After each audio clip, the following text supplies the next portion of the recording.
The Altamont Pass near Livermore may seem desolate, but it's home to a large population of raptors, or birds of prey. The pass is a place they share uneasily with humans. Here, nature's power has been harnessed as part of California's ongoing experiment with alternative energy sources. The predominant wind resource here in the Altamont is from the west, and it funnels through these steep canyons. And that's why all these turbines are set up here at the end of some of these ridges. And the wind will just continue behind me to the east into the Central Valley. In the early 1980s, when a slew of private companies built the Altamont's wind farms, they were viewed as an exciting alternative to nuclear power. But good intentions may have eclipsed caution. I think at one point there were nearly 8,000 windmills here. We were learning, and sort of today you would do a study and find out where the bats are, the birds are, and so forth. And that simply wasn't known that we should do that at that time. It's been a costly oversight. According to a study co-authored by ecologist Sean Smallwood for the California Energy Commission, as many as 1,300 birds of prey die each year in collisions with the Altamont's 5,400 turbines. These 62 square miles are an anomaly when it comes to wind energy. They are perhaps the most lethal wind project for birds in the world. The same windy conditions that make the pass ideal for energy production make it a preferred route for migratory birds. And the wind farms happen to be built next to the world's densest nesting area for golden eagles. 70 to 80 eagles killed per year. You might relate that to, say, 100 to 140 adults that are nesting nearby the Altamont Pass. There might be 3,000 to 5,000 golden eagles total in California. Also hard hit are burrowing owls. The study estimates that each year the turbines at Altamont kill 100 to 400 of these raptors, which are already threatened by habitat loss. There are many environmentalists and biologists that have pushed for that bird to be added to the state endangered species list because its populations have been in pretty universal decline. During the 4 years he spent at Altamont researching the interaction between birds and turbines, Smallwood experienced these numbers firsthand. We usually found the bird carcasses nearby the turbines. Usually they were found and dismembered. A lot of times the heads were knocked off, or a wing, or the bird was cut in half lengthwise or across the middle. State and federal laws prohibit killing raptors such as red-tailed hawks, which produce few offspring and serve a vital role at the top of the food chain. Raptors are birds of prey. They're important to the ecosystem because they keep small mammal populations in check. They maintain a balance across California landscapes. For environmentalist Elizabeth Murdoch, the situation required immediate action. We're talking about really egregious, really illegal bird kills, which for 20 years there was no enforcement. Her opportunity to take Alameda County officials to task came in 2005. The county adopted new permits which allowed the turbines to continue operating with far less protection for the birds than we felt was necessary, and also still without doing that requisite environmental review. So that's the point at which we decided we needed to sue the county.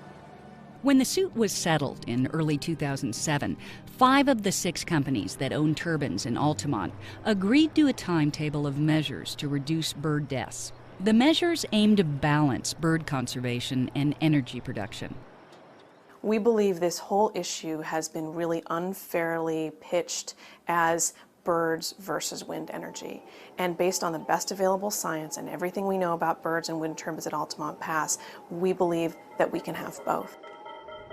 There's no question that California needs this clean power. As part of its efforts to reduce greenhouse gas emissions, the state's goal is to produce 20% of its electricity from renewable resources by 2010. We've got a ways to go. Renewable projects like solar, wind, and geothermal make up about 13% of the state's energy production, with wind contributing under 2%.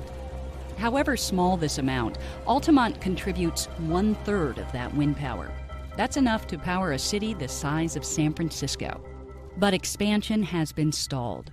The county adopted a moratorium a few years back relating to any additional megawatt capacity in the Altamont until there is a full and complete understanding of how we could get an effective handle on the avian mortality issue.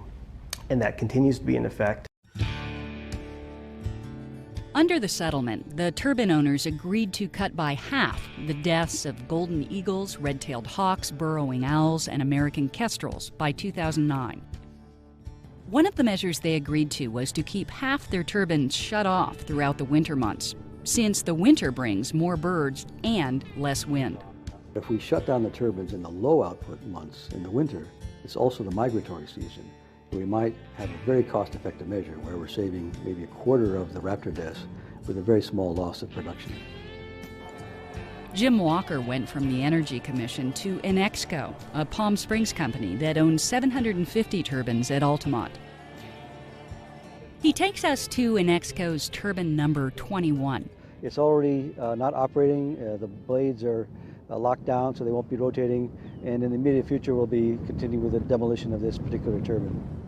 It is one of the 280 turbines that ecologist Sean Smallwood and a colleague identified as high risk for birds and must be dismantled as another requirement of the settlement.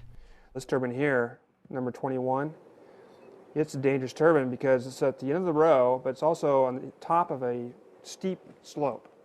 Birds will typically fly through this pass right here. Birds will also hunt around turbine 21. They're hovering and they drift with the wind into an operating wind turbine. Even non-operating and bladeless towers are dangerous to raptors as they provide perches next to moving rotors. For this reason, the settlement called for the high-risk turbines to be completely dismantled. 131 turbines were scheduled to be dismantled by February of 2007. It's now April. It's our understanding that the removal means removal of all those pieces, blades, motor, and structure. And so in order to be in compliance, the companies would need to remove all of those pieces. That may not be as easy as it sounds. To take down the rest of the tower and the nacelle for all the turbines, you also have to be careful about such dangers as grass fires and other high wind conditions as you get into summer. Well, the whole issue of compliance has become a very thorny issue for the Altamont Pass.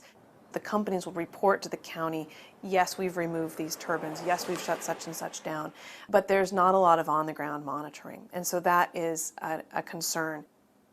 Even in the best-case scenario, reaching the goal of cutting bird deaths by half will be a challenge. A full wintertime shutdown, along with Tier 1 and Tier 2 turbine removals, would be get us to about, I think, 42 to 44% reduction, so still short of 50% mortality reduction. We have to do something more. We need a full-time winter shutdown, full winter shutdown, and we would need some additional measures. There are some additional measures being considered for Altamont's newly created ecosystem. Cattle that gather around turbines leave dung, attracting insects, which birds eat. The cows also eat grass, allowing hunting birds to more easily pursue ground squirrels and other prey. To prevent this, the county could require ranchers to keep cattle away from the turbines.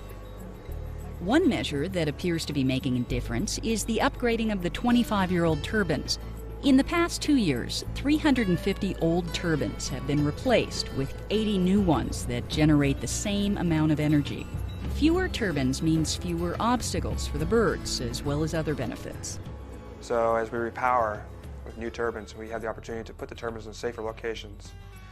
You can also adjust the tower height with the new turbines, put the towers at safer heights above the ground. The new turbines are twice as tall as the old turbines, which puts the blades out of some of the Raptor's flight paths. The results at one of the two repowered wind farms at Altamont Pass are promising. We have a 70% reduction in mortality overall compared to what was there before. We reduced burrowing owl mortality from 10 per year in the old wind farm there to 1 per year in the same turbine field. But even this success is complicated by ecology. Red-tailed hawks, which fly at higher altitudes, died 3 times more often around the new turbines. Determining the ultimate success or failure in Altamont rests in the hands of biologists hired by the county. They search for dead birds near the turbines to help establish whether the settlement's goal of a 50% mortality decrease is being met.